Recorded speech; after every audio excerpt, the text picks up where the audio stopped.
Yeah. And how are what's the update? Tell me news. Oh, I sent him a hard ass email. Oh, yeah.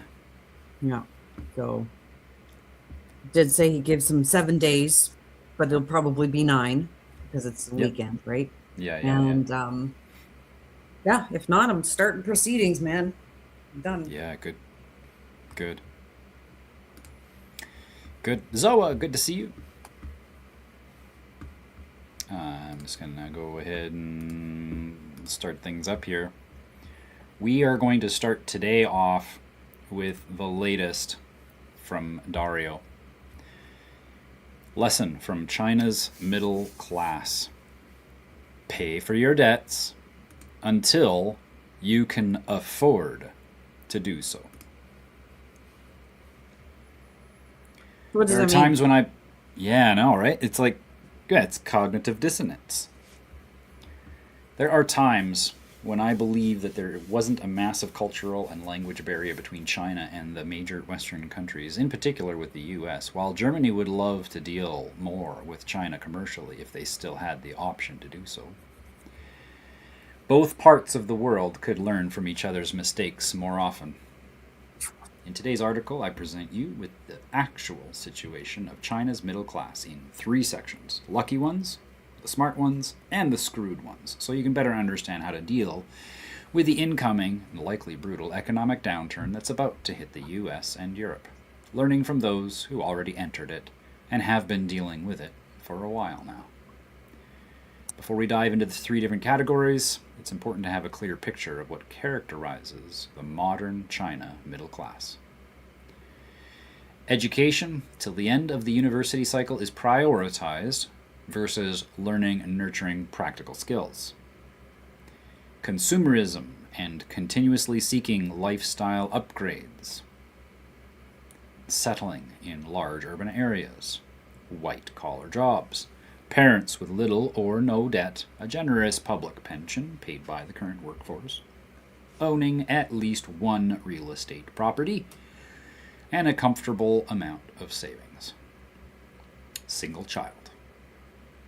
So the lucky ones are those who manage to grow fast enough in their career to become, and I don't know how to pronounce that, which means boss in Chinese. How did they manage to do so? Not through skills. Meritocracy is very rare in China's corporate culture in the lower ranks of the workforce, but by filling vacuums, simply by going where the needs are most.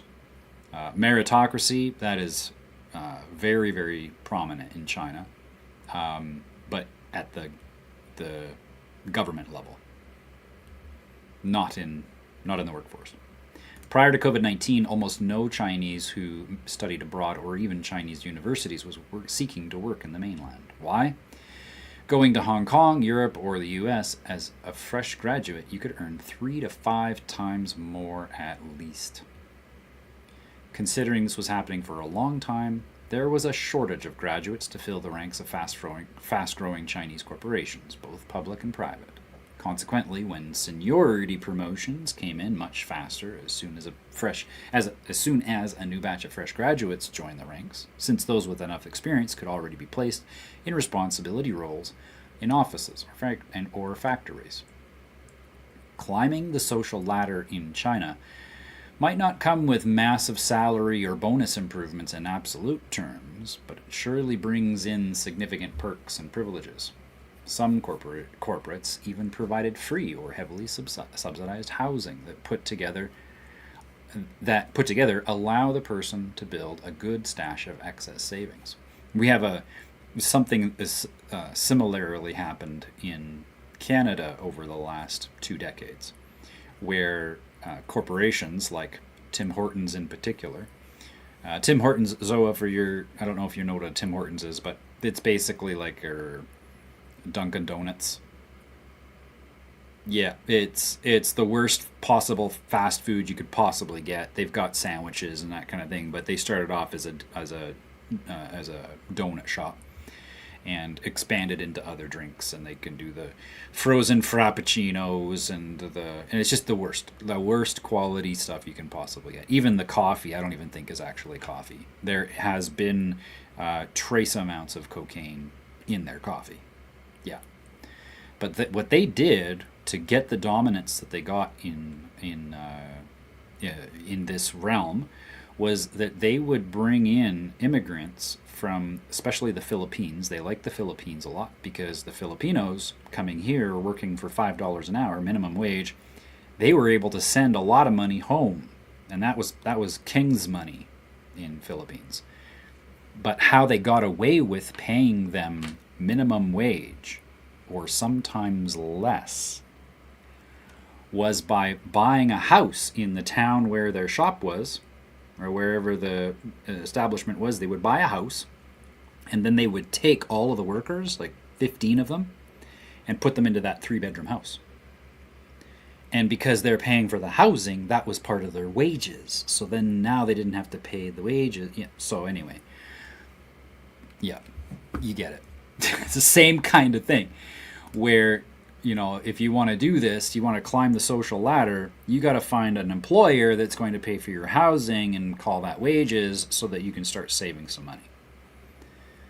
While the Chinese working abroad in prestigious investment banks and law firms, showing off fancy business cards when visiting home during the Chinese Spring Festival, in reality just managed to cover their cost of living in expensive cities abroad, putting aside little or no savings. Those who stayed behind in mainland accumulated enough savings and started to buy real estate paying higher rates than today, but on a much lower mortgage value. Makes sense. If the mortgage rates go up, prices go down. You can actually build equity sometimes. The lucky ones saw their personal wealth grow exponentially every year with the growth of China's economy, managed to pay off their debt rather quickly, and didn't feel the impulse of starting to spend on consumer goods or highly depreciating luxury assets and cars, since, not having been exposed to this poisoning part of Western culture, they didn't feel the need to do so.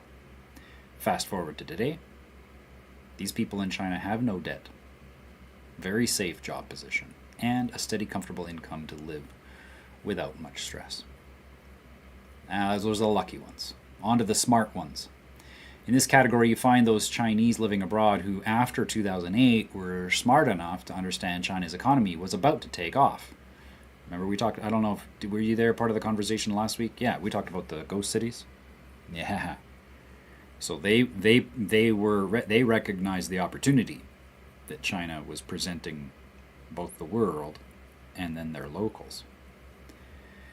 These people decided to come back to China instead of dreaming that Wall Street salaries and bonuses could go back to 2008 levels, making them rich and realizing their American dream. These types of people, of course, found jobs back in China at much lower salaries than in London or New York and brought back home little savings. However, what they brought back from abroad was also the fresh knowledge of how to profit from a bubble in the making. The first thing they did was borrow money from relatives and banks to buy real estate. Once the value of their first home started to appreciate, they took equity out of that investment, very popular in the US, used that for the upfront on a new property and could easily borrow the rest, either from banks or often directly from the real estate developer itself. These people were not buying any type of real estate, let's be careful. But those types of apartments that were close enough, or were both close enough to the expanding headquarters of large corporations and banks, and were only suitable for one person to live in. Why? In China, even if less nowadays, married couples do not rent an apartment. And when they cannot afford to do so, their parents often buy it for them to avoid social shame.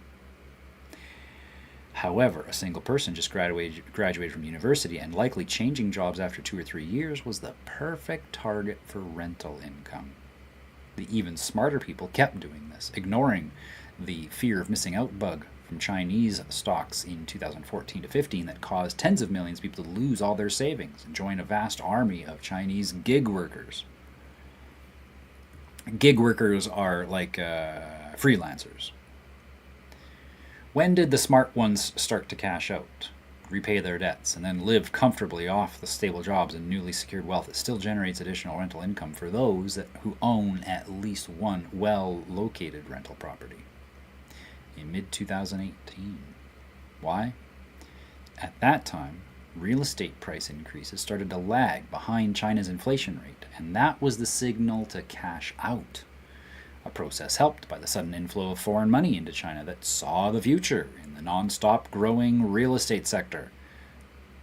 Greed always comes in late. I'm going to take a pause here because this is important. I know that you would ask this question, Zoa. I think it was on Sunday, or maybe it was... Yeah, I think it was on Sunday, or maybe it was on... No, it was on Wednesday last week. The market moves up and down. We see the price action occur. And I'm going to bring up the US 30 just as an example. So, we go back to just before COVID, we had this triple top pattern and then accumulation before the big crash. Now, what occurred in this cycle was in this area here, as the price goes up, we call that a greed phase. But then when we have accumulation, even more greed comes into play. So every time this high went higher, people were getting more and more excited. And then this last 8% growth brought in the most volume. Because when people see the charts, they see it going up and they immediately get into that fear of missing out mode where I gotta get in before there's more money to be made. But that's what we call the greed phase. And people who are greedy in the markets always miss out. Well, then on the converse, when things go bad, the market becomes fearful. And so the two emotions play back and forth, and all we see, the charts, only show us the result of the emotionality. They don't actually show us much other than the result of the emotions that people have. Greed phases go up. Fear phases go down. So, back to the article, what he's saying is that, people who bought early on in the cycle, when that crossover occurred, inflation continued to go up, the real estate prices started to go down. The smart people who had gone ahead and appreciated their properties along with the inflation, they saw the warning signs, and it was the greedy people who bought the houses. So they ended up losing that money because they bought at the wrong time. And that's, I hate to put it this way, but when it comes to the matrix, you want to win, you want to succeed, you want to make good investments. The sad reality is that you will be selling your investments to the greedy and then buying the asset from them when they're fearful. So you're buying from the fearful and selling to the greedy. That's how you win. Period. Moving on. Process helped by the sudden inflow of foreign money. Not a very attractive life process. You know what I mean? Like I hear that and it's like, yeah, I don't really want to participate in that. Yeah, I know, right? Well, then that's because you're not like me. I'm a psychopath, and I just look at those emotional people, and I laugh and I say they don't deserve to have their wealth. If they deserved it, they wouldn't be acting on fear and greed. So, and that's because that's my approach. I'm not saying everybody should do it, and it's a stressful world. Have you watched The Big Short? The Big Short is almost required watching for next gen. I don't say you have to watch it in order to be a next gen merchant, but we've had 2 watch parties now where we've watched that together as next gen merchants because of how insightful it is to how the 2008 crash occurred. And at the very end of that show, in that movie, and in real life, it's a true story. there was a firm, an investment firm, that banked on that market crashing and that they were going to profit from the market crashing. Well, as the story progresses, you realize that when this crash occurs, that the result will be people make money when people lose their homes. And that you could tell that the leader of that firm and the character development, the story arc of that character is quite fascinating, because at the beginning he's incredibly angry, he is spiteful, he hates everybody, he hates his job but denies it, and yet at the end you can tell that his heart has changed, because it's up to him. He's the one to make the final decision. He's the one to finally say, okay, go ahead and close that trade. And he had a hard time doing it. Even though he could hold with diamond hands when the going was tough, when it actually came to it, he knew that by doing that, more people would become homeless. And that was his dilemma. And fascinating story. And I agree. I think that it is not meant for most people. Very few people ought to be in that position, and that's why I steer clear of stocks, because that's where people are losing their shirts. With gold and silver, cryptos, it's a different story, totally different story. But yeah, great observation. How is it a different story? Well, it's because, again, it goes back to I'm looking to, when it comes down to it, I'm looking to sell to the greedy. I'm looking to sell to the emotionally charged. But I'm not dealing with investment money. I'm not dealing with people's retirement funds, right? I'm not dealing with people's home equity. I'm not dealing with people's investments that they are relying on for their families, right? I'm dealing with the most base forms of equity in that case. And So, go ahead. well, so it's still the same greed, fear thing, but you're not dealing with people's livelihood with their food. It's like you're dealing with people with things that people have the ability to invest. Is that kind of a way to say it? You know what I mean? Like they have, Yeah. it's the stuff that they can, quote unquote, afford to lose. They do have that self-responsibility over how much they invest, and that's why I tell people, before you get started with anything, you make sure that whatever you're putting into this, if you lose it all, will you lose sleep?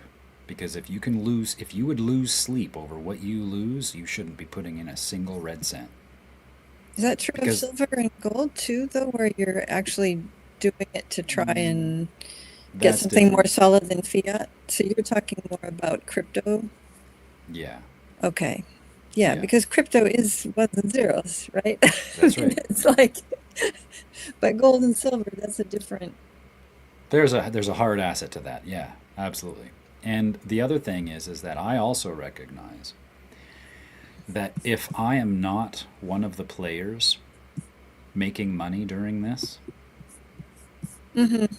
the bank will take it, Hmm. because the banks always win, right? And so what I'm doing is that I'm basically etching my little piece of the pie that normally would be devoured by the banks. That makes a lot of sense.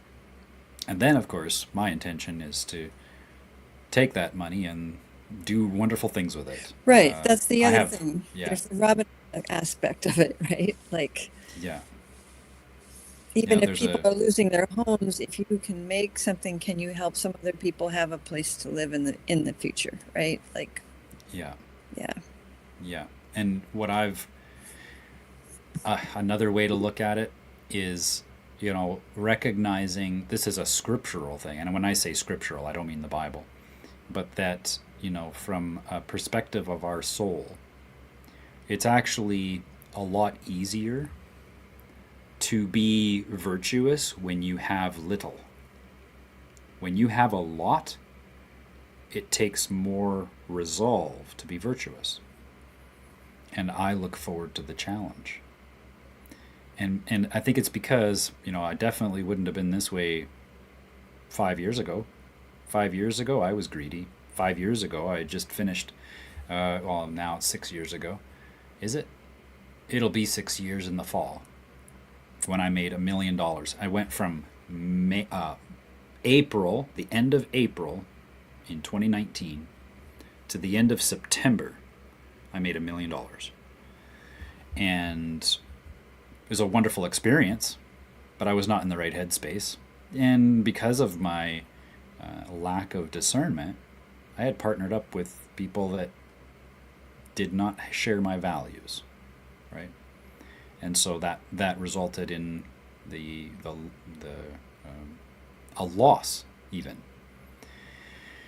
Where today, I definitely, like, if I had $1 million today, I know exactly what I'd be doing with it, and I have it completely planned out where I would actually appreciate very little of it. It would be likely going more so into a piece of land where we build community. Or I would be creating an online community within which people from around the world can learn about the principles that allow for a flourishment of life. At least that's my intent. I look forward to the challenge of holding on to that resolve with abundance.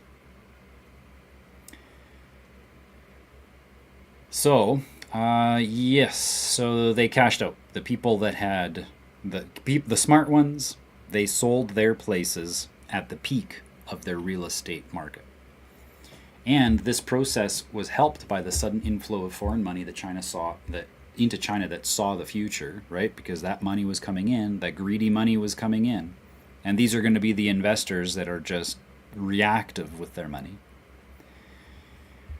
In the nonstop growing real estate sector in China, state-sponsored Belt and Road infrastructure expansion. That was already in 2014. Massive investments were made by China specifically for the Belt and Road infrastructure. The Silk Road, they call it.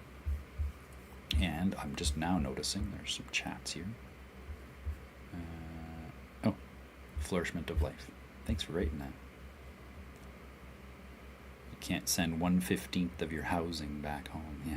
Yeah. So the state-sponsored Belt and Road infrastructure, that was because they wanted that trade route going through the Middle East, right? They wanted to have they wanted to have some control over that. And so that money that was coming in mid-2018 was late to the game, right? They were the ones that were just taking advantage of an opportunity that had already taken root and flight, thinking, we got to get in. And so the smart people in China, they sold to those investors. They sold their places to those investors. Then there were the screwed ones. In this category, we find people who will likely be slaves of their debt for their whole lives. Would you ever buy an apartment with little or no upfront payment needed? 20-plus year mortgage at 4% interest when the price of the apartment is 30 to 40 times your annual gross income? Many people before COVID-19, especially considering the Chinese stock market more like a casino, where you are assured of losing money after the events of 2015, answered yes. This is something that's happened not just in China, but around the same time. I have met people within the last few years who did purchase a home in the final 3-4 years before COVID. And they are completely unable to maintain those mortgage payments.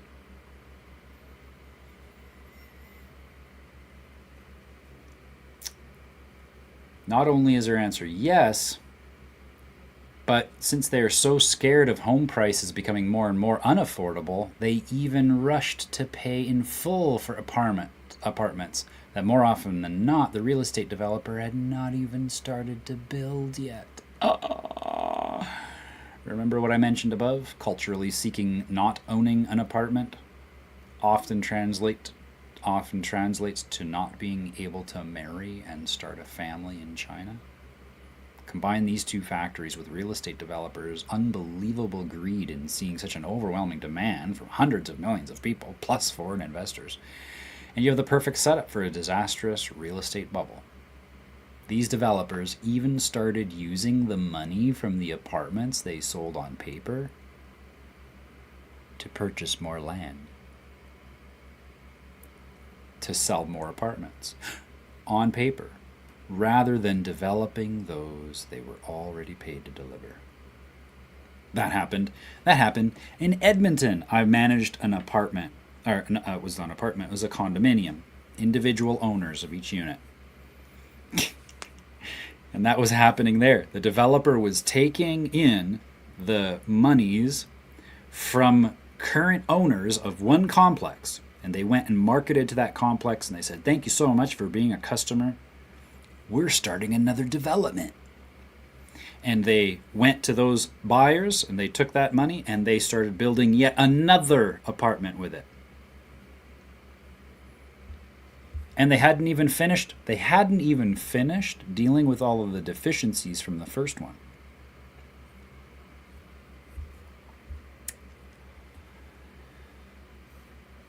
These developers, blah, blah, blah, was as if what I described above, it wasn't enough already. China's economic growth started to slow down already before 2020, and the events that followed derailed any expansion plan corporations already had. And that's what happened. We go back to the markets. We watch these charts. Where are the charts? We watch these charts. Similarly, let's go ahead and look at the Asian markets. Where is that? There it is. The Asian markets also experienced the same thing. Look. Big drop. And that drop there, that was 35%. Major problems with that. But that's the thing, is that it amplifies the problem. This stopped economic growth. Shelter in place. Don't go anywhere. You have to close your business. Why? Because it's a health risk. All of that was absolutely decimated. And yet the markets showed increase, but that's again just because of the devaluation of the currencies, and both did that. So it's almost like, and this is the truth of the matter, is that if we really go back, I can't even go back on this particular chart, but 2008, that should have been the end. That should have been the ultimate crash to decimate and even dwarf the dirty 30s. But they kept that going. They kept kicking the can down the road, so to speak. And then it happened again in COVID. That should have done it, but it didn't. They just kept on kicking that can. $1 trillion a month they put on the balance sheets. So, as a consequence, white-collar jobs across every sector started to be cut at the same time when the highest number of Chinese graduates ever entered the job market. So a bubble of students came through and were looking for jobs at the same time that the job market went to no demand. There was no demand for new jobs. From Chinese universities alone, 10 million people graduate every year. And on top of this, you now have the wave of the turtles who, after living the American or UK college dream, are now coming back home since they cannot afford to live in those countries for too long without job income. And their families in China cannot afford to subsidize them anymore. Why are these categories of people literally debt slaves now? It's pretty simple. The homes they purchased are now worth significantly less, and there's hardly the chance that they will see prices recovering to the peak in their lifetime realistically. Don't be misled by the official numbers. If you go to the mainland now and bid 40 to 50% below the last transaction price in any major cities, the sellers will be more than happy to sell. So the collapse is already, we're at the very, very start of that collapse. What happens when an incredibly leveraged asset loses so much value? Well, you're screwed, because your debts remain to be paid at the level set in the original agreement. What happens when your apartment, already fully paid, is not even delivered?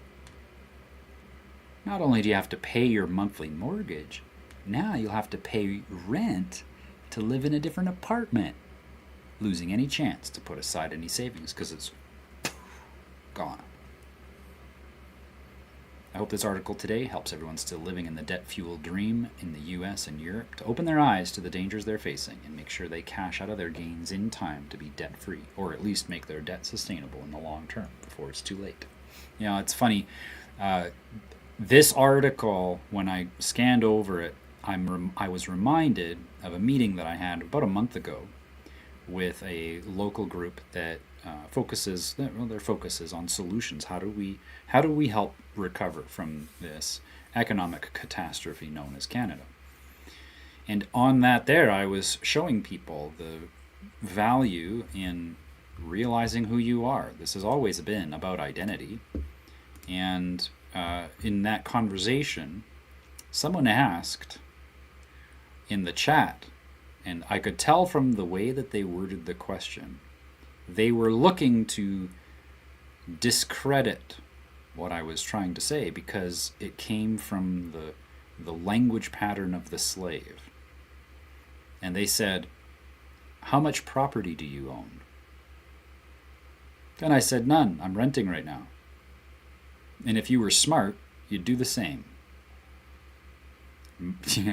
I live humbly. Ask Audrey. We live very humbly. But that's because of a conscious choice that we've made, recognizing that right now, unless you can get land without, and instantly, the deal is done, it's in possession, without going into debt, unless you can do that, do not buy. Do not get yourself into real estate. And, I wish that I would have gotten into real estate when I first started taking on that mindset. I was like, oh, I don't want to get into real estate because I can see the crash coming. But I saw that in 2011. I could have definitely gotten into more real estate. And in 2017, I helped out. I helped out with a real estate firm with a lot of acquisitions.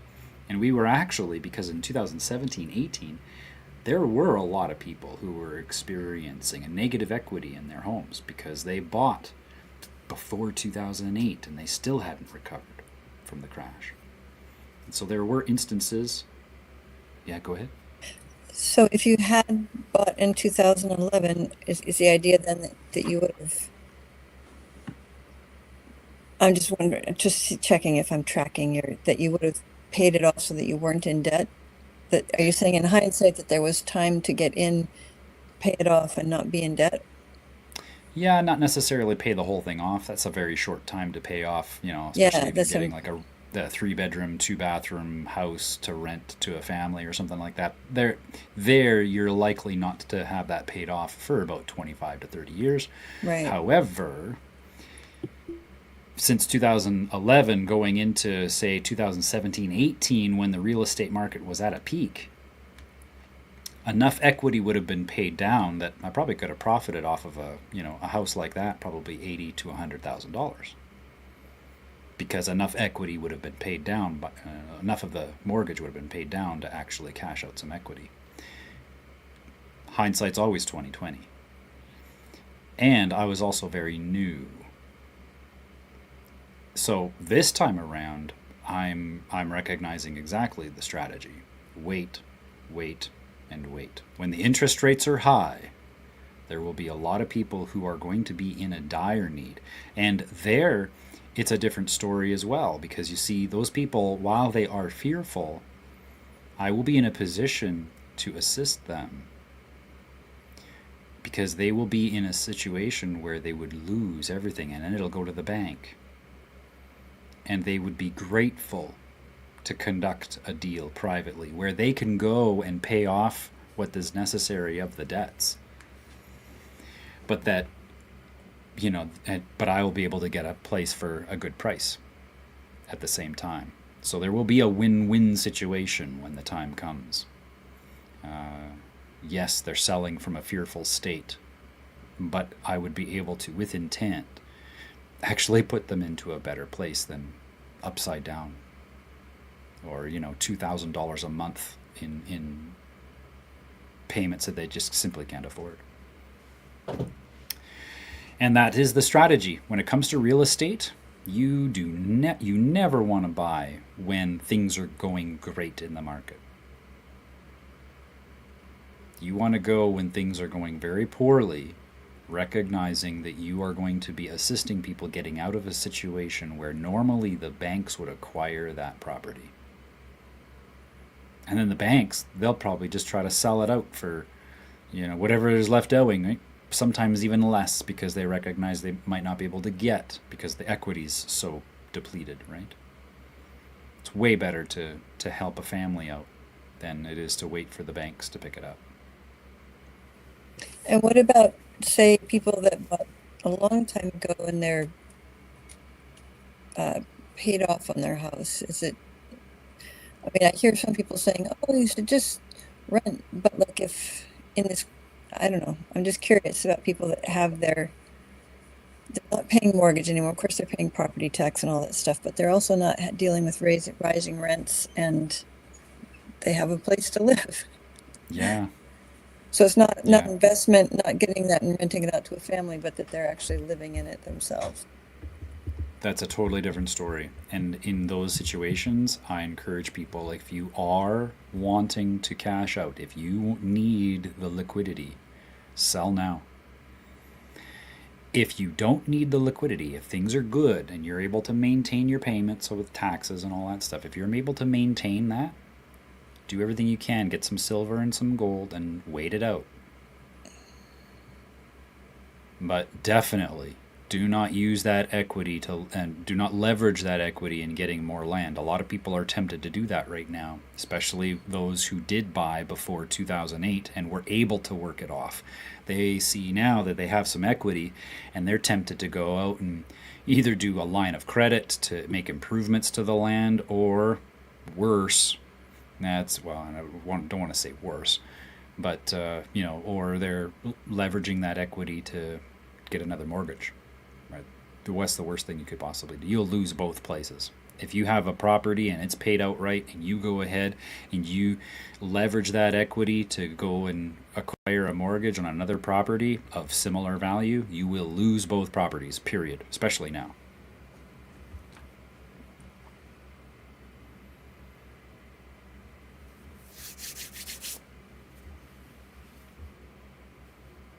Great questions.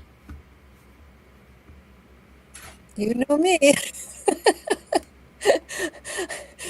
I come with the questions. Oh, yeah. Best ever.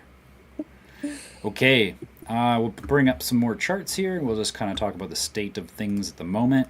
We have to remember that with the war going on, there is the ongoing instability in the markets, but we do see a little bit of a rally today. Amazon, Oracle, Google, Palantir, Nvidia, they are all up today considerably from what they were going into last week, or going into the beginning of the week rather. Hang on.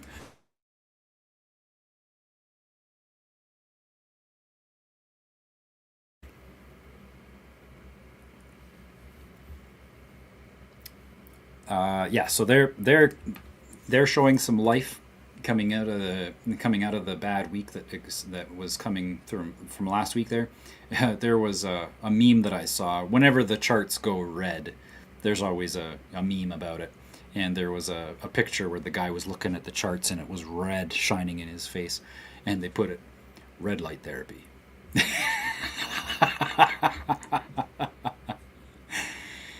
Yeah. Palantir's support already high above the last low, and I do expect that. I'm expecting that's going to happen. Nvidia a little bit lower, and they did not go as low as this previous low back in September, but this is a sign of weakness at the moment. They've got again, I think it's going to be a matter of a false flag attack that creates the sense of crisis amongst the people in order for them to bring these prices back up. But that this rally here is likely just because there was a pretty good decline, so we're seeing a retracement in this case. Japanese markets dangerously creating new lows here. If it cannot get above this trend line, probably see the next low finding some support around 48,000 US. The Japanese yen still losing a lot of value overall. The trend is going upwards. Looks like we're headed, we are definitely trending towards that all-time high. When we break out of this, I do expect there to be a little bit of energy buildup, but that when we break out of this, it'll likely have an impulse the size of the opening of the trend. And what does that translate to? 28%. So when this breaks out, they will likely experience a 28% inflation on their currency within a matter of months, I would expect by the fall. US oil dangerously creating new highs, tempting to break out yet again. Going to zoom into the 4-hour chart so we can see a little bit more detail since the volatility that we saw during the start of the war, that first week of the war. Investors are in a bad position right now. A lot of corporations, they started shorting oil at the $97 mark because they were shorting it. They are expecting it to go down. They want to see a profit. And I don't think that they actually are seeing that. I think what they've done is that they have trained the ones who push the buttons. And when I mean that, I mean the buy and sell buttons. They've trained them to react to market signals a certain way. But that they're doing it in order to exasperate the problem. Go watch, when you get a chance, Zoa, go watch The Big Short. Because that shows exactly how that fraud played out. And it was deliberately done to exasperate an already terrible problem. And I think that they're doing it again. I think that exasperation that's creating a liquidity crisis deliberately. And that when oil shoots back up, it's going to wash these trades out. And they will never see, that money will be gone. It'll just be taken and given to the banks, exchanges, Wall Street, the larger institutions. Somebody like BlackRock is going to have to save the day. US 30 had a little bit of an increase here over the last 24 hours. It's encouraging to see, but I mean, for us to know whether or not it's actually recovering, we needed to get back up above 46,000, and with that leg up over top of it, use it as support to bounce up higher. I don't think that's going to happen anytime soon. There's no indication of that happening yet. Again, we would need to see a solid support be grabbed. And regardless, it's still getting cheaper to buy it with gold and silver. Where's that other one?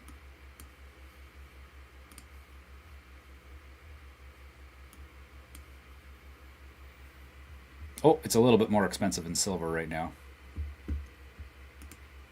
Silver prices, a little bit of a jump up here today. Looking to challenge that descending, it's not really a descending wedge, is it? That is a wedge. The top side of this wedge is what it's looking to challenge right now. If we can get up above that, we will likely come back, bounce off of it, and then head up for that all-time high again. The other option is that because of the manipulation that's been occurring and the whiplash of this, I mean, there was even at the beginning of February, Silver Gold Bull, one of the largest distributors for physical silver and gold to the retail markets, they were calling their customers saying, would you be willing to sell your silver and gold because we have orders we can't fill? That's a pretty good indication that we're going to be seeing some more price action. Gold still rising from the low that was testing that long-term trend line from 2024, I think it was. From December 2024. Still rising from that Doing well, though.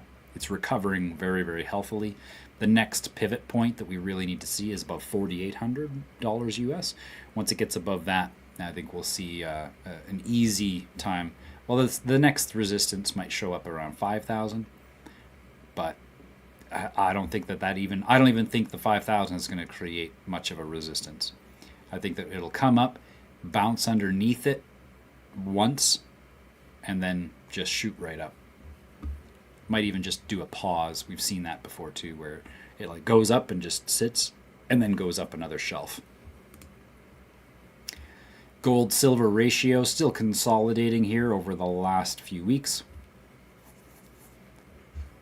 This ratio, we're watching for this to drop back down. I'm gonna be recommending people start selling their silver for gold if they have the means.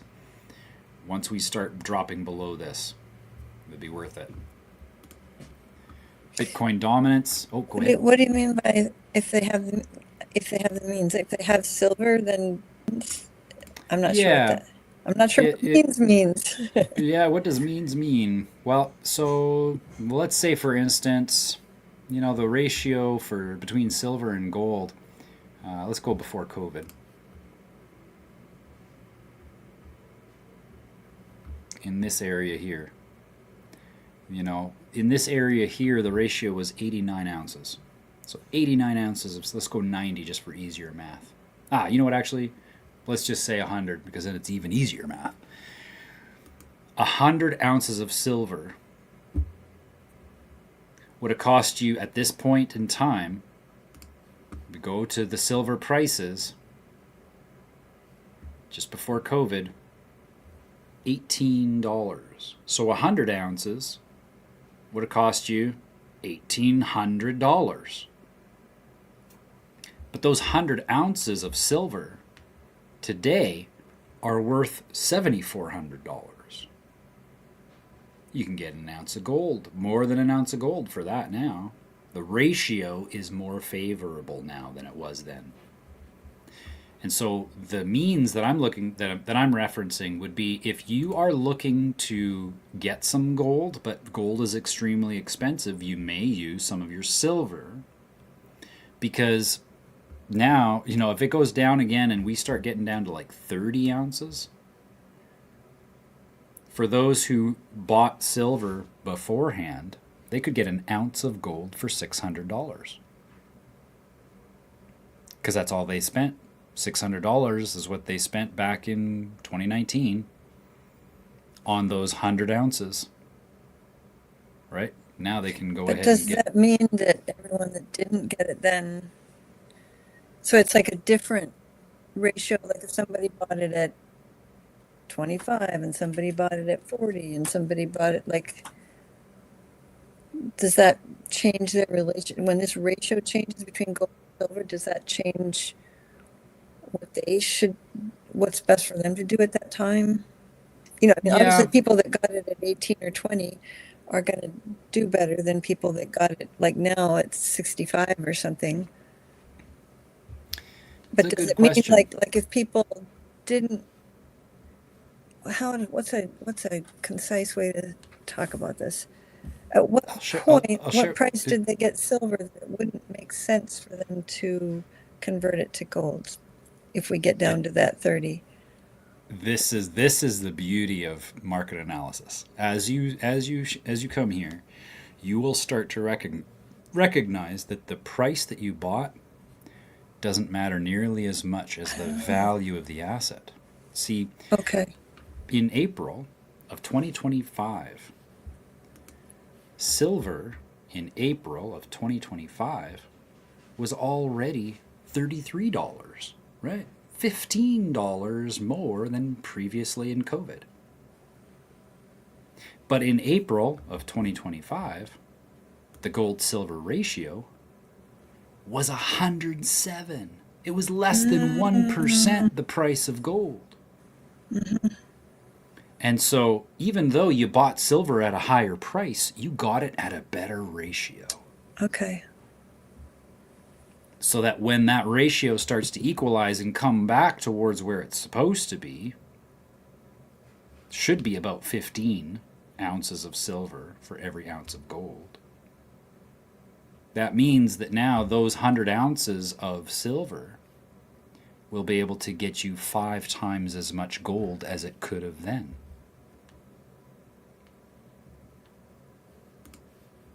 And you'll notice that we do that here in market analysis. Even Bitcoin. Sometimes we open up the Bitcoin gold chart, because this is a fascinating one. Look at how Bitcoin price, the price of Bitcoin, when it was 37 ounces of gold in April of 2021.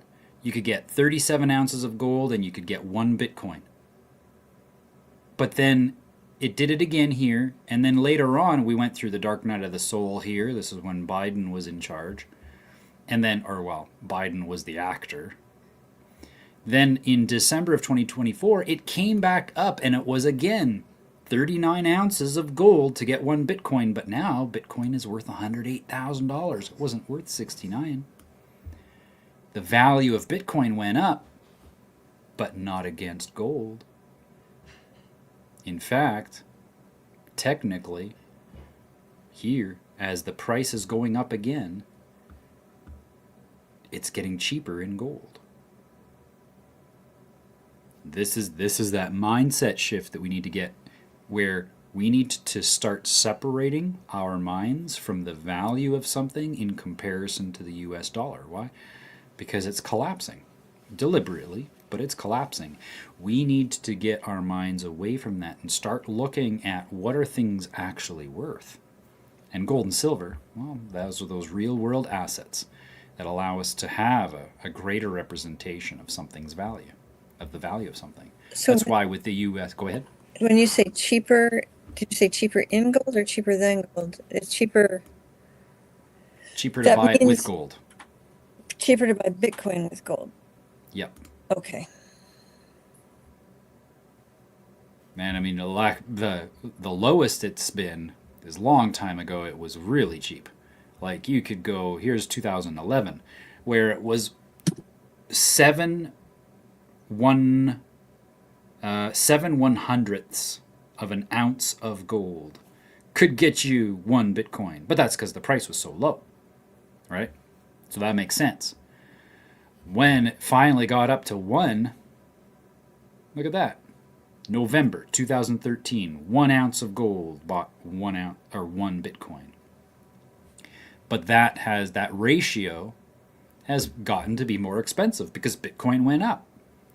But ever since here, my argument is that since April of 2021, Bitcoin has not gone up in value, even though it was $69,000 then and $126,000 the last time.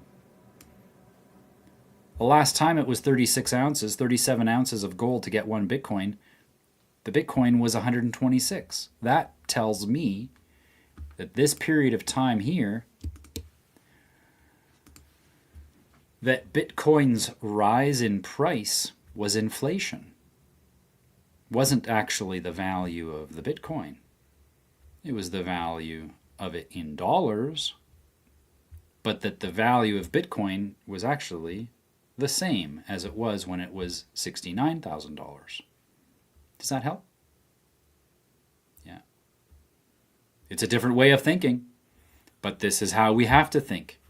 Even now, when I go and log into my wallets, I actually have a converter, and it tells me how much it's worth in ADA.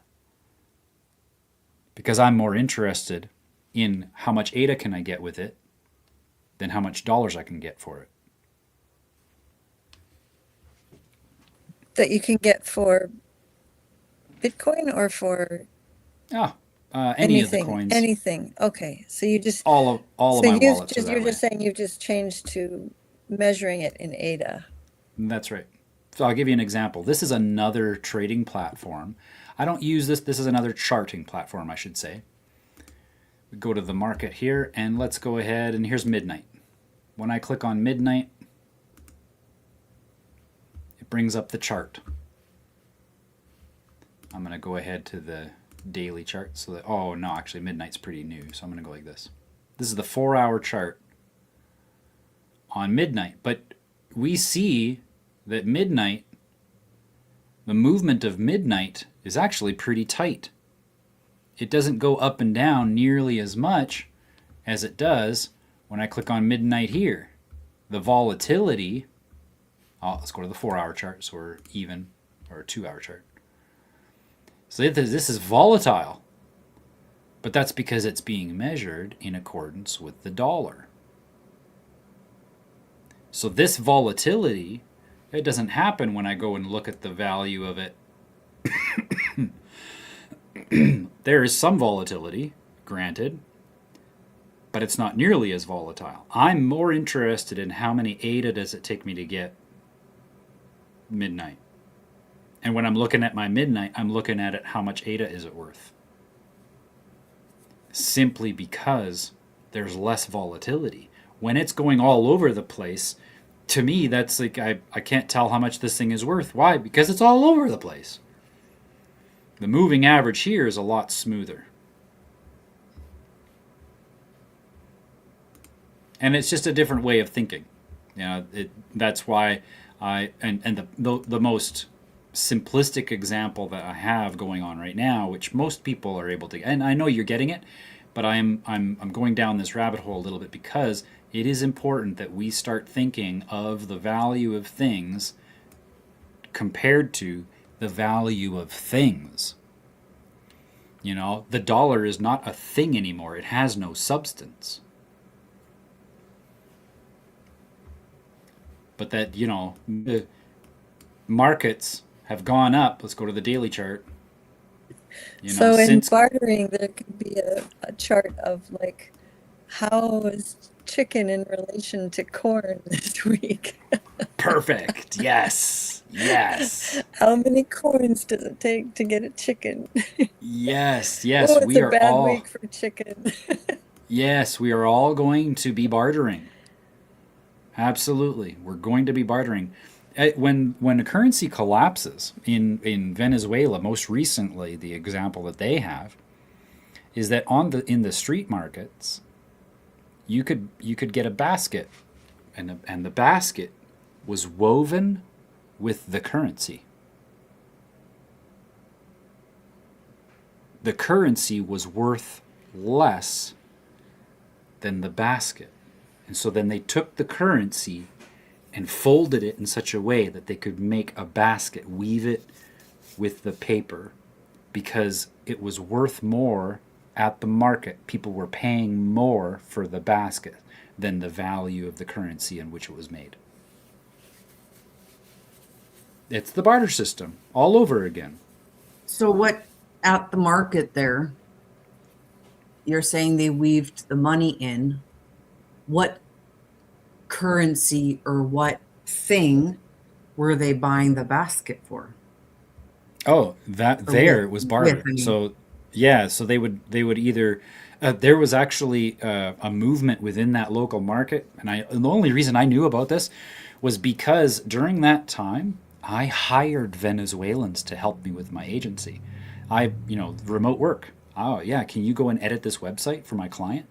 Yeah, I could pay them $5 an hour, and they lived like kings. They lived like kings in Venezuela. The one guy had a beautiful apartment, and I was paying him $5 an hour. And he was telling me about what was going on. In the underground movements of the markets, people were paying in cryptocurrencies because it was actually worth something. The currency was worth very little. And baskets, this is one example. There was a dress, and it was sold for $200 to a what do they call it? The name escapes me. Tourist. A tourist bought the dress for $200. The currency value of the currency that made the dress was made out of the currency. The value of the currency 5 years before equated to $10,000. But it was worth more as a dress. And we're going to see a similar thing. Not so much when the digital currencies are a thing. That'll be a totally different thing. Can't make a dress out of out of digits. Well, no, actually, you can do that now with NFTs.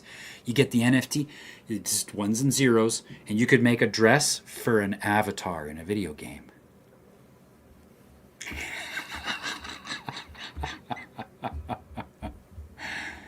Ah, yeah. Ethereum seeming to hold some of its strength here around the $1,800 mark. We'll see whether or not it can make another attempt going upwards. Midnight, going back to that 4-hour chart. Good news from Midnight over this last 4 days. First of all, their main net is now live. You could always get the coin since whenever that was, November, December.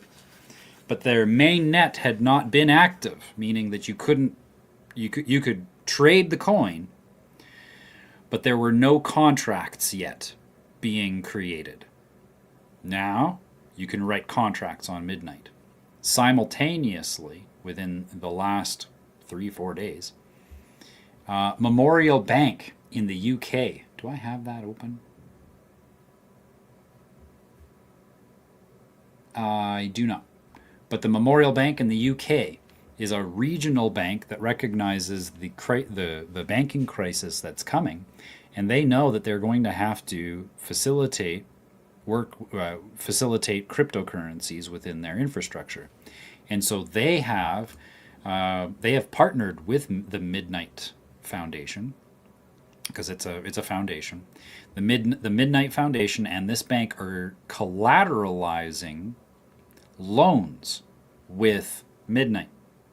So now when people put in their money saying, oh, we're going to get a loan out, it's going to be denominated in Midnight because it's A, private, B, it's a verifiable secure asset, and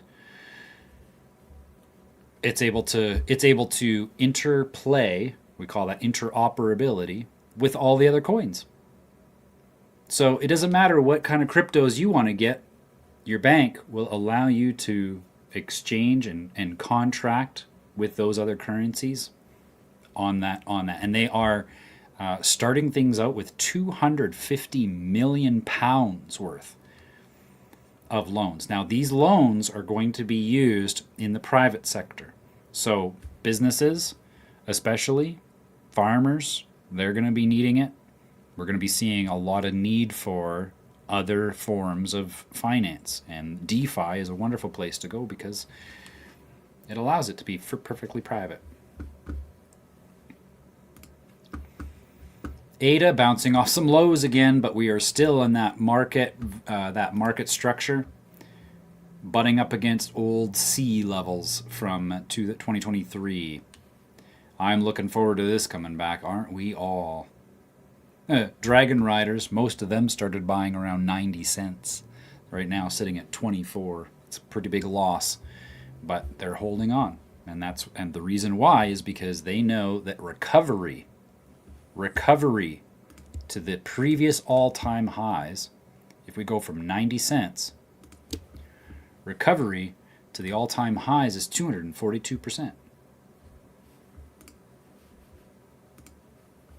So are some of them now buying more while it's gone down? Maureen just bought another $400 yesterday. Oh, I shouldn't be saying this kind of thing. But yeah, she just bought some more. Okay. I can say that she bought some. I shouldn't have put the dollar value. I'll tell you what. She has a lot more than $400 worth. That's all I'm going to say. XRP. This is a fascinating development in XRP.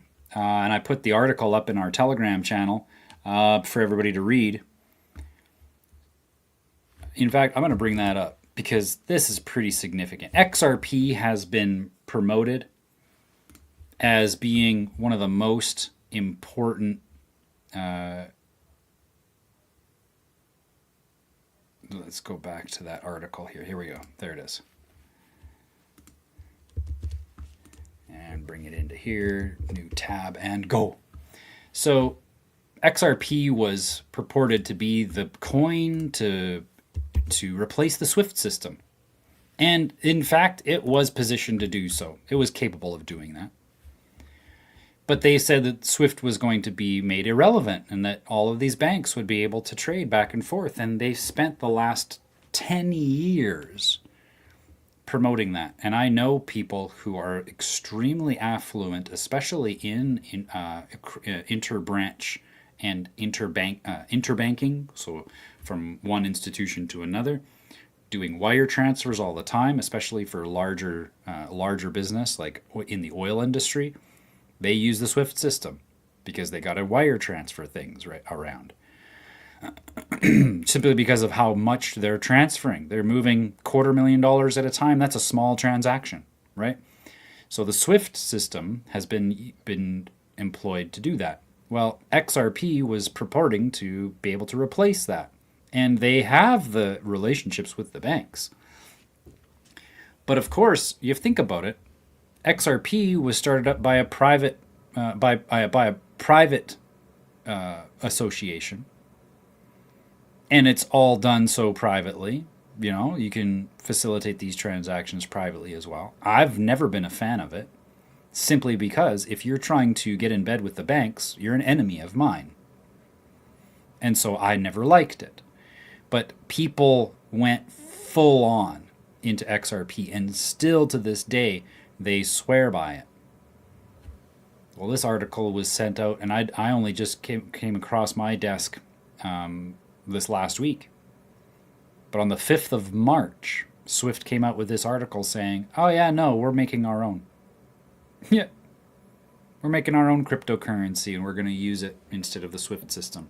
So they basically, without giving the middle finger to XRP, they gave the middle finger to XRP. Is it? I'm not up on Telegram yet. Is it possible to put the link to that article in the chat here or something yeah. easy like that? Yeah, there you go. I know some very naive, uninformed people that are just excited about XRP because some people are excited about XRP, so then they're sure about it even though they know nothing about crypto. I won't be able to tell them that there are problems unless I can actually send an article, and it probably still won't land, but at least I can know that You did your part in warning them. Yes. Yeah. And I think that they will, if they have heavily invested into it, I think that they will get the dose. They're not invested. They're not. I mean, that's the wonderful part is that they don't have the. I mean, it's not wonderful, but they don't. Oh. Do you know what I mean? They're just like, if I had, then I would. Yeah. So they're not actually invested in it, but I don't. If they do get more income, I don't want them to put themselves in a bad position. Well, selfishly, I would love them to come and learn what it is that you're learning, and you may find that that's a little bit too much for them. However, you might share this video, because I've been analyzing XRP, watching it on the markets for 2 years. We have all of us here have a pretty good idea of what it's done and how it performs, and that I don't think we'll ever see it recover from that. It's going to take some time for the momentum to kick in. But that once the Swift's coin gets used, replacing the Swift system, anybody with institutional trading is going to be leaving. They're going to be leaving XRP. And, when we take a look at the value of XRP, that's the sad part. XRP right now has a market capitalization of $81 billion.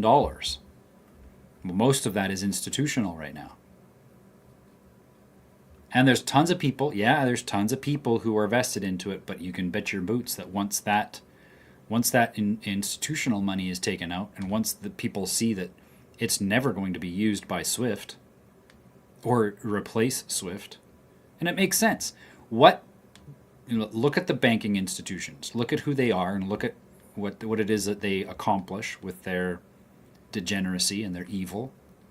Why on earth would they partner with a private company?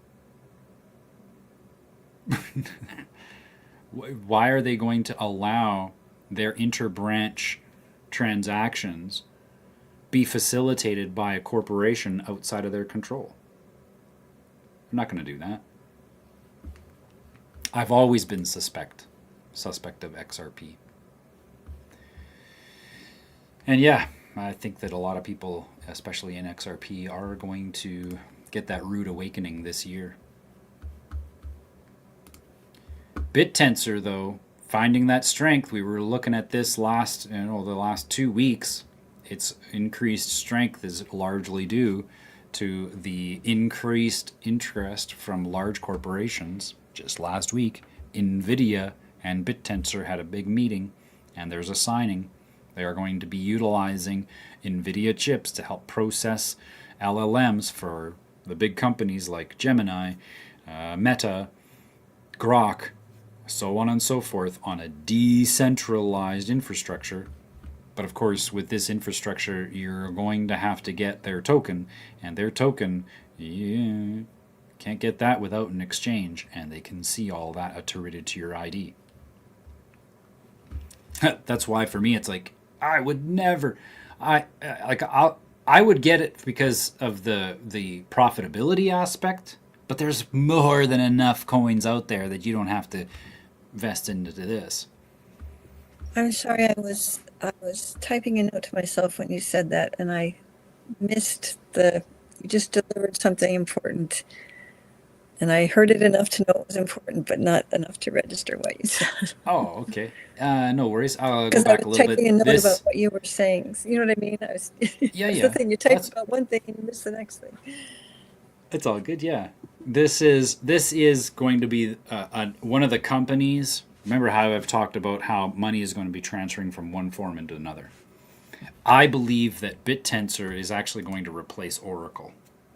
Oracle provides the infrastructure for data centers, and they are going to milk those data centers through this bubble. They're going to make sure that they get as much money as they possibly can invested into those data centers that they know is going to be they know it's going to be obsolete within a couple of years. But they don't care, because what they really care about is taking money from people and putting it into nonsense projects so that they have the impression that the value is there. When this crashes, the money's not disappearing, it's simply transferring from one form into another. Oracle, the money in Oracle, will be going to something like BitTensor. And so we've been watching this chart because it's one of the main ones. This gives us a barometer of what's going on. Similar to prior to COVID, we saw money leave the traditional markets and go into Zoom and more data infrastructure. We're going to be seeing the same thing here. This is going to be the next realm of infrastructure that is invested. Decentralized computing.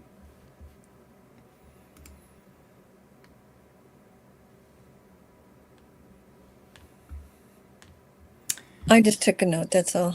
Rather than going somewhere else and taking a note and then not seeing your chart, I just took it right here.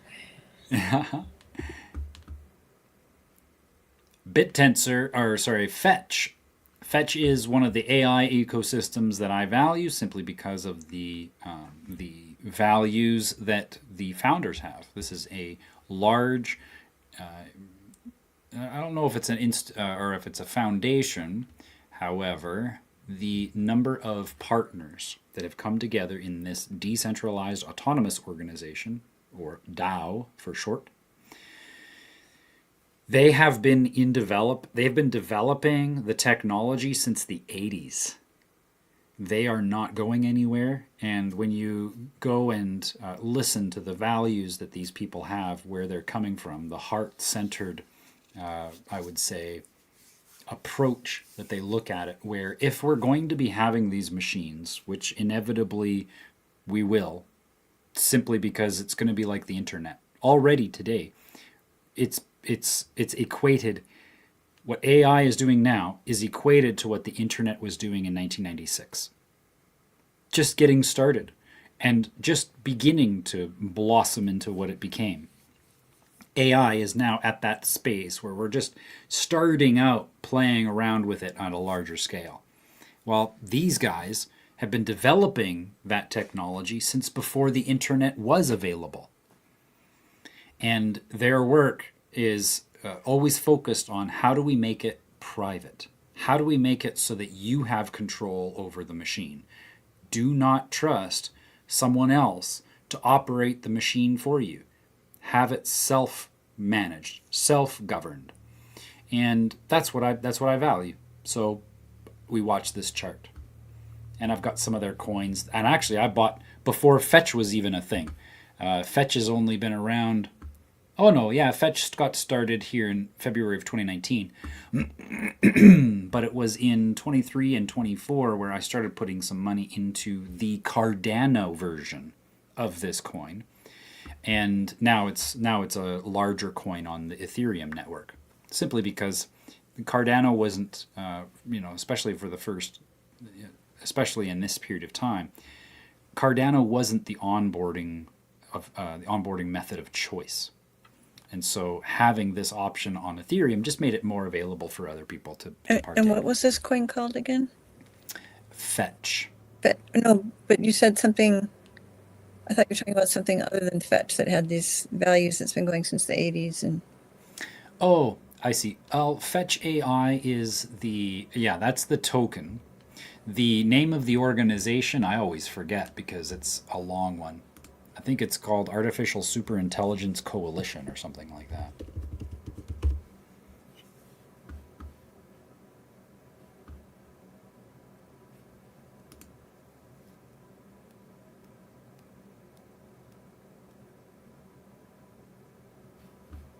Oh, weird. That did not search properly at all. so you were talking about Fetch that whole time. Yes. Okay, Yeah. okay. I just missed the word. Thanks.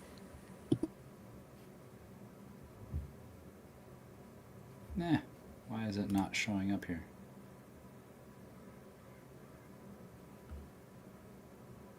Fetch on Solana. Yeah, and I seem to remember on CoinMarketCap it's not the same.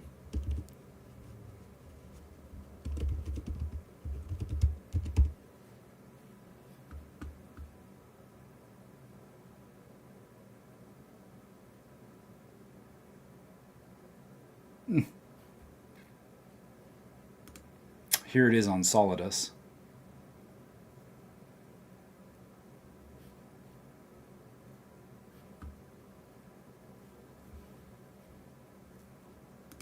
Oh, and that's just a brand new listing.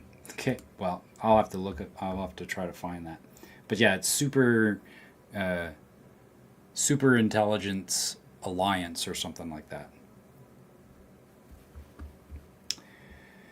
And their focus, that's the other thing. Let's go into that. Singularity.net is the website where you can learn about it. I'll bring it up. Artificial Superintelligence Alliance. There we go. So what this is that it is a network of people who are, and this is one of the founders. Real cool dude. You can go and listen. He's on YouTube. He's got, what's his last name? First name is Ben Gertzel. The content that he has on YouTube just warms my heart to hear that someone who cares about humanity enough to see a technology actually be a servant. But of course, we have to have owner. We have to own it. We have to take that self-responsibility over it. Yeah, and here this talk here. This is a good talk. You know what? I'll throw this up in the. I'll throw this up in the Telegram and in our chat here.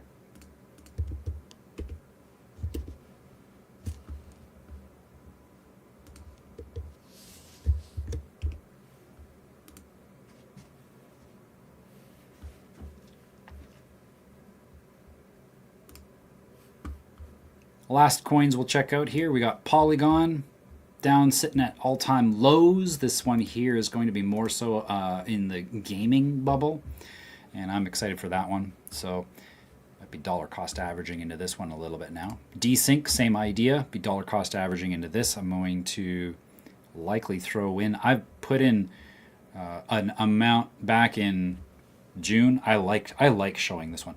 June of 2024. back near the beginning.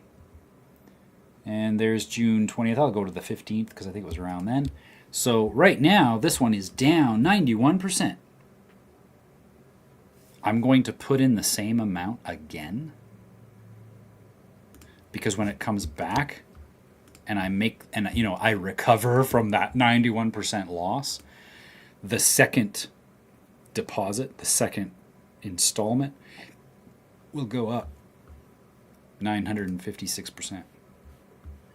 Just going back to where I bought the first time. Never mind recovery. Full recovery, going back to the all-time highs from here, that's 3,200%. Thank you. I will take that too. Clearpool, also nice and low. This one is going to be more coming on board with the real world asset segment of this bubble. So later on in the session, possibly before gaming, possibly after gaming, we'll get an idea closer to the time. Beam, also in the gaming world, at all-time lows, 1/100th of a cent. Super Intelligence, another gaming community, also very low. I don't expect the gaming communities to experience much life for the next 6 to 12 months. Non-playable coin. This one is a meme. This meme coin has got they've got a great community because they just make fun of how most people are non-playable characters. When the video game theory or game theory, where everything is a simulation. Most people are non-playable characters. You can't change their programming if you even tried. And so they make fun of it by creating memes. And they have a token. SPX, this one here is a little bit more zealous in that they have the mission to replace the S&P 500 Standard & Poor index of the economy. They say that and I agree, when cryptos take off, and we have that full transference of wealth from one form into digital, that will constitute a larger index than what they measure in Wall Street. And this is that token that they have. Again, it's just a meme coin, but out of all of the coins in the meme coin, which typically speaking, people equate that to not having much value because it's just a meme. Yeah? When you take into consideration that every token that's out there, even the dollar, is simply an attention token. It's a compensation that you get for when you pay attention to someone else's values. When you have a community garnering attention, that's equity. And the value of this, I think, is more important than the value of the dollar, simply because the value of the dollar is represented by how much attention you give to the Federal Reserve, which is a criminal organization. In fact, for the crimes that the Federal Reserve has committed, throughout history, 1,100 countries have made it illegal. Isn't that interesting?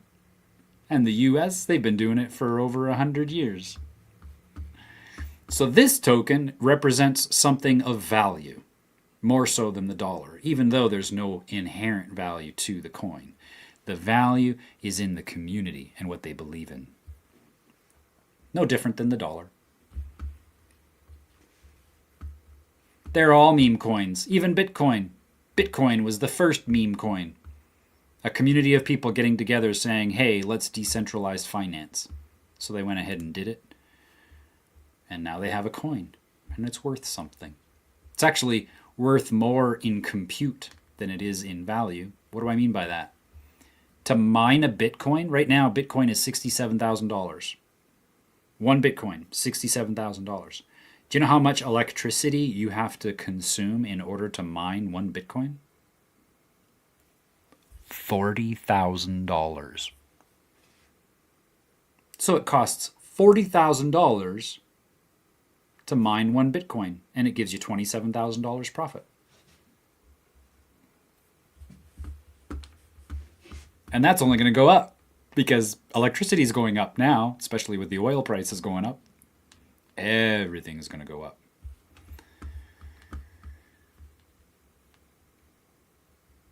There we go. That's the watch list for today. Market analysis. Oh, wow. We went for almost an hour and a half. Any questions? Comments?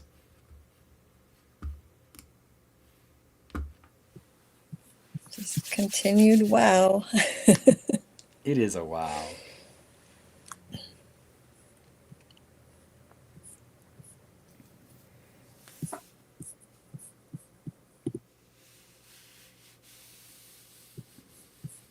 Thank you, everyone. Have a good rest of the day.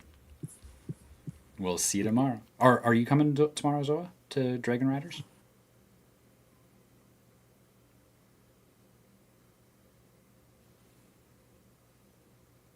Can I? No. I I have don't to be think so. invited. How do I Yeah, get no. invited to these Dragon Riders? I will find out. I'm going to be one of them. I know. I'm going to find out. I think, I don't know, I could be wrong, but I will send you what Zoa, what do you think? Do I send her Oracle Girl and she I becomes have part of the Oracle community Girl. there? You do? Mm-hmm. Okay. Yeah, I don't know. I'll find out. I I'm don't know with enough Oracle about Girl. the. I don't know enough about what the. Yeah. I don't know. I'll how the- find out. Yeah. I'll Like, find out. what's the because criteria? Yeah. I don't know what that. They are- It had something they to do are- with Oracle Girl for sure, but. Yeah, they are just now, like the last 2 weeks, they've been, we should say, no, it's about a month now, I think. They've been bringing governance to their own treasury, and they are currently discussing dues. So I think that that's probably how it's going to pan out. I will clarify. Mm-hmm. Yeah, Yeah, that's a part of what powerful it's community. been is it's people that have been meeting for years now in other configurations. So yeah, I just don't know. Well, I've been trying to get ever since Maureen talked about these Dragon Riders, and Yeah. nobody gives me a criteria. I know. They've Yeah, but I don't it's- think it was a criteria. That's what I'm saying. Is I think it. there wasn't, yeah. Right. It was but- their own. Yeah, it's because they've been like you say, Zoa. They've been gathering for what 5-6 years now. And I've been part of that. What's been gathering for 5 or 6 years. You know, yeah, I've probably been Yeah. like 4 or 5 years. So yeah. I know they haven't brought in new members in that whole time. I don't think. But it's also not like it was you know what I mean? Like it just emerged is all I'm saying. Like that question hasn't even come up. Like there wasn't really a It thing sounds to so join. exclusive. I'm just saying because of where you're finding out about it in the development, but it's like it just has emerged. So that question hasn't even come up. Like how did I asked somebody about 6 months ago. Nobody's answered me. Yeah. I know I've wanted to be in the Dragon Riders for a No, long I'm time. just yeah, okay, I don't know how to language it. I get it. I understand. But, like, I mean, what's the criteria? Is there criteria? That's or what are I'm they saying even is I letting don't anybody think, in? I don't think that I don't know how to language this. It's like if people grew up together in grade school and then they still know each other 10 years later, it's not a thing that was, I don't know. Yeah. So I think we'll lean on, we'll have Paul ask because he's been, yeah.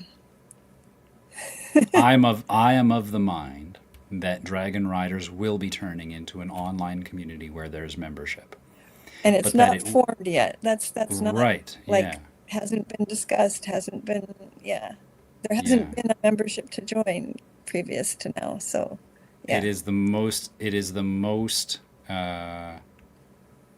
most fascinating community I've ever seen. In the sense that there is no membership in that it's evolved naturally and continues to move in a very unique state of naturalness, and that the exclusivity isn't because they're trying to be controlling over who's a part. It's rather showing up as